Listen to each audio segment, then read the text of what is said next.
அண்மை காலத்தில் இந்தியா எதிர்கொண்ட போர் என்றால் அது கார்கில் போர்தான். இந்திய எல்லைக்குள் ஊடுருவிய பாகிஸ்தான் படைகளை விரட்டியடித்து வெற்றி கொடியை நாட்டிய வரலாறை 25 ஆண்டுகள் பின்னோக்கி பார்க்கலாம். திருச்சியில் மத்திய பேருந்து நிலையத்திலிருந்து ஆட்சியர் அலுவலகம் செல்லும் சாலையில் பயணித்தவர்கள் இந்த ரவுண்டானாவை பார்க்காமல் கடந்திருக்க முடியாது.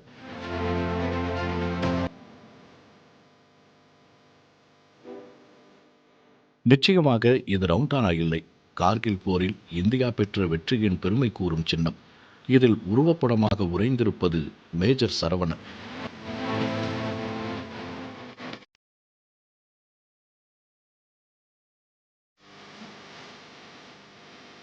வெற்றி சின்னத்திலிருந்து அரசு மருத்துவமனை செல்லும் சாலை இவரது பெயரைத்தான் தாங்கியிருக்கிறது. கார்கில் போரின் வெற்றிக்கான வேர் நம் நாடு முழுவதும் பரவியிருக்கிறது. இந்த வேர்களால் கார்கிலில் அறுவடை செய்த வெற்றியின் வெள்ளி விழாவை கொண்டாடி கொண்டிருக்கிறோம். கார்கிலில் அப்படி என்ன நடந்தது, போர் மூண்டது எதற்காக என்ற வரலாறை கால் நூற்றாண்டு பின்னோக்கி பார்க்கலாம்.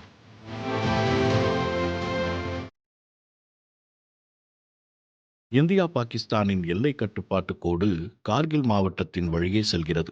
கடல் மட்டத்திலிருந்து கிட்டத்தட்ட 15,000 அடி உயரத்தில் அமைந்திருக்கிறது. கடும் கோடை காலத்தில் கூட இங்கு கொடும் குளிர் வாட்டும். 1999ஆம் ஆண்டின் மே 3ஆம் தேதி பாகிஸ்தான் ஆக்கிரமிப்பு காஷ்மீரில் உள்ள கிளர்ச்சியாளர்கள் எல்லை கட்டுப்பாட்டு கோட்டை கடந்து இந்திய பகுதிக்குள் ஊடுருவியதுதான் தொடக்கப்புள்ளி. அப்போது பாகிஸ்தான் இராணுவ தளபதியாக இருந்த முஷாரஃபின் கண்காணிப்பில்தான் இந்த அத்துமீறலே அரங்கேறியது.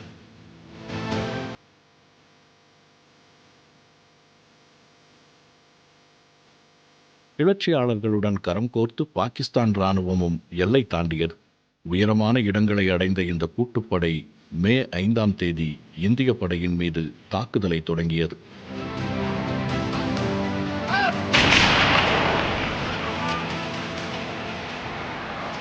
அத்துமீறலை அனுமதிக்காத இந்திய வீரர்கள் தீரத்துடன் துப்பாக்கிகளை ஏந்தி தோட்டாக்களை தெறிக்கவிட தொடங்கியது கார்கில் போர்.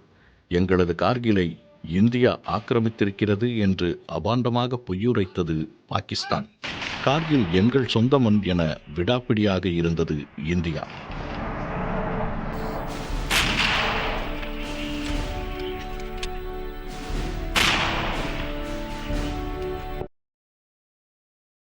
உரிமை கொண்ட மண்ணை விட்டுவிடக்கூடாதென உறுதியாக இருந்த இந்தியா ஆபரேஷன் விஜய் என்ற செயல் திட்டத்துடன் களம் கண்டது. இந்திய இராணுவத்துடன் வான்படையும் இணைந்தது.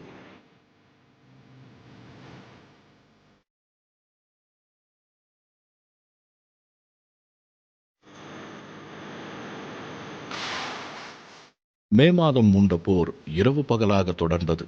ஜூன் மாதம் கடந்து ஜூலையிலும் நீடித்தது. விஜய் என்றால் வெற்றி.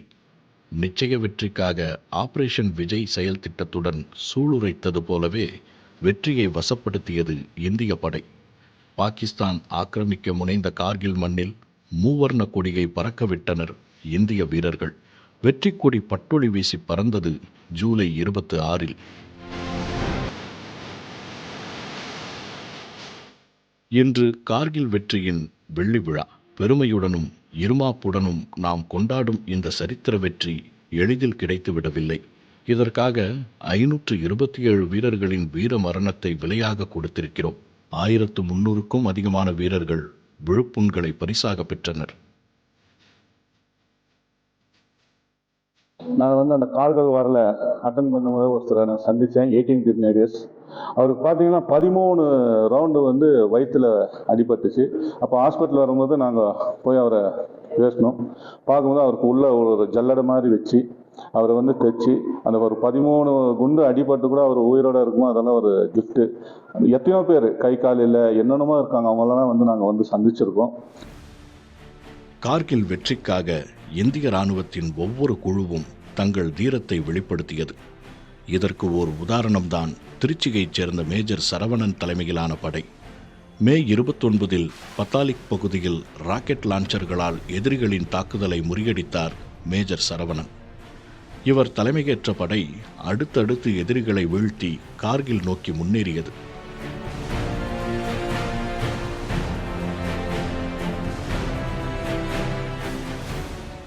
எதிரிகளின் தாக்குதலில் காயமுற்று வீழ்ந்தபோதும் இவர் மடிந்துவிட்டதாக கருதி அருகே வந்த எதிரிகளை கொன்ற பிறகே வீர மரணம் எய்தினார் மேஜர் சரவணன். இவர் நினைவாகத்தான் திருச்சியில் கம்பீரம் காட்டுகிறது கார்கில் வெற்றி சின்னம். கார்கில் போரின் வெற்றி இந்தியாவை மட்டுமல்ல, உலகம் முழுவதும் இந்தியர்கள் வசிக்கும் பகுதிகளையும் உணர்ச்சி பூர்வமானதாக மாற்றியது. பொதுமக்கள், வர்த்தக அமைப்புகள், திரையுலகினர் என பல்வேறு தரப்பிலிருந்தும் தாமாக முன்வந்து கார்கில் நிவாரண நிதியை சேகரித்து அரசுக்கு அனுப்பினர். கார்கில் வெற்றிக்கு பிறகு நாடு முழுவதும் புதிதாக உருவான பல குடியிருப்புகள் கார்கில் என்ற பெயரை பெருமையுடன் சுமக்கின்றன. புதிய தலைமுறைக்காக ரவிக்குமார்.